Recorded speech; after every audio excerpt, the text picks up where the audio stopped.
নমস্কার বন্ধুরা। তো বন্ধুরা, আজকে আমরা যাচ্ছি এক জায়গায় পোনা আনতে। তো বন্ধুরা দেখতে পাচ্ছ, এই যে আমরা যাচ্ছি এখন বাইকে চড়ে। অলরেডি চলে গেছে আমাদের গাড়ি পুকুরে মাছ আনতে। এখন আমরা যাচ্ছি, আমাদের একটু যেতে দেরি হয়ে গেল। ওই যে দেখতে পাচ্ছ, মানে বেশি দূরে না, কাছাকাছি। তো বন্ধুরা সঙ্গে থাকবেন পুরো ভিডিওটা দেখার জন্য। তো যাওয়া যাক।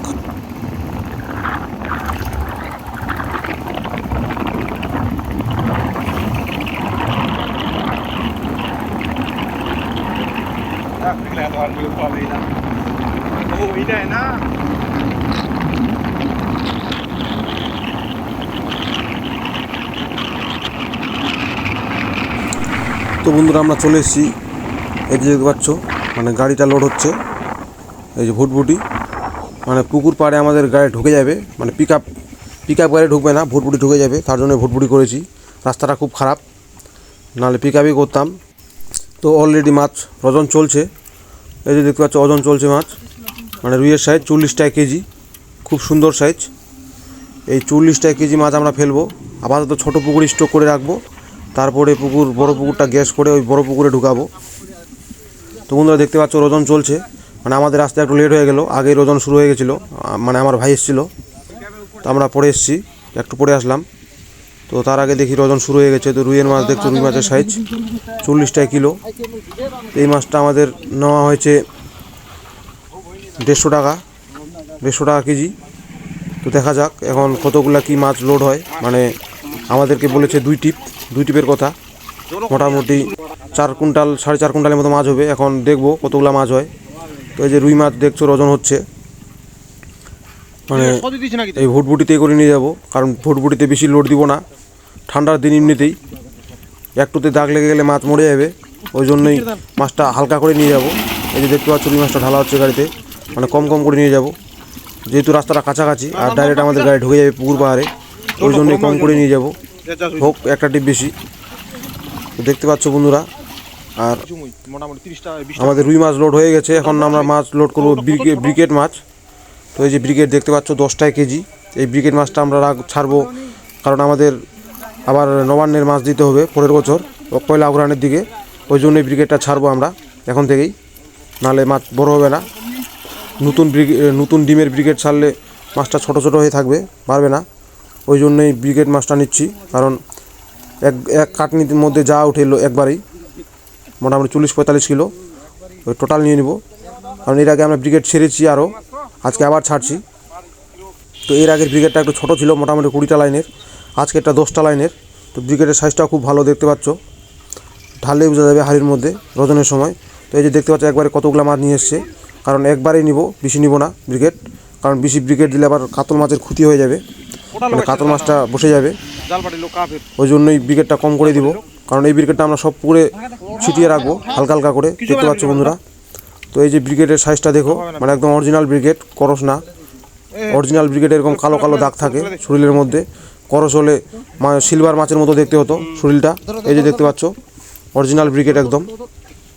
তো ব্রিকেট সাইজগুলো খুব সুন্দর, মানে 10টা কিলো হবে। তো এই যে গাড়িতে মাছ ঢালা হচ্ছে, আরও মানে ব্রিকেট মাছটা ঢালা হচ্ছে। এখন আমাদের লোড প্রায় হয়ে গেছে, এখন গাড়িটা বেঁধে আমরা গাড়িটাকে ছাড়বো। তো বন্ধুরা এই যে দেখতে পাচ্ছ, আমাদের মাছ লোড কমপ্লিট। এখন আমরা গাড়িটা নিয়ে যাব পুকুর পাড়ে আমাদের মাছটা খালি করার জন্য। তো এই যে দেখতে পাচ্ছ, মানে গাড়িটা এখন ছাড়া হবে। তো এই যে গাড়িটা আমাদের ছাড়া হলো। তো আমরা এখন মাছটা খালি করতে যাচ্ছি, খালি করে আবার আসবো মাছ লোড করতে, কারণ 2 টিপ হবে মাছ। তো আমি এর আগেও বলেছি 2 টিপ মাছ হবে। তো এই যে দেখতে পাচ্ছ, পুরো একদম পিক আপের মতো বডি, মানে গাড়িটা ভুটভুটি, কিন্তু ওই ডালাটা একদম পিক আপের মতোই, কম বেশি করে মাছ যায় ভুটভুটিতে। তো এই যে রাস্তা আমাদের খারাপ, এই রাস্তার মধ্যে পিক আপ ঢুকতো না, ওই জন্যই আমরা ভুটভুটিটাই করেছি, কারণ ভুটভুটি ডাইরেক্ট ঢুকে যাবে পুকুর পাহাড়ে। রাস্তাটা একটু খারাপ, উঁচু নিচু আছে, ডাইরেক্ট পুকুর পাড়ে চলে যাবে। ওই জন্যই ওই যে গাড়ি আমাদের চলে এসছে পুকুর পাড়ে ডাইরেক্ট।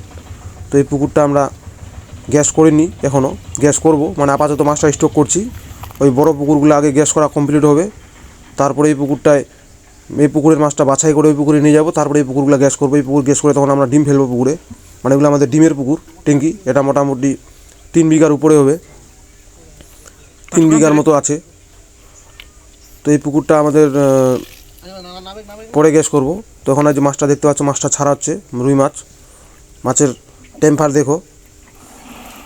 তো এই যে মাছ ছাড়া হচ্ছে দেখতে পাচ্ছ বন্ধুরা। আর এই যে মাছের টেম্পার, মাছ পুরো একদম ওকে আছে, মাছের ফুল টেম্পার আছে, ফুল এনার্জি শরীরে।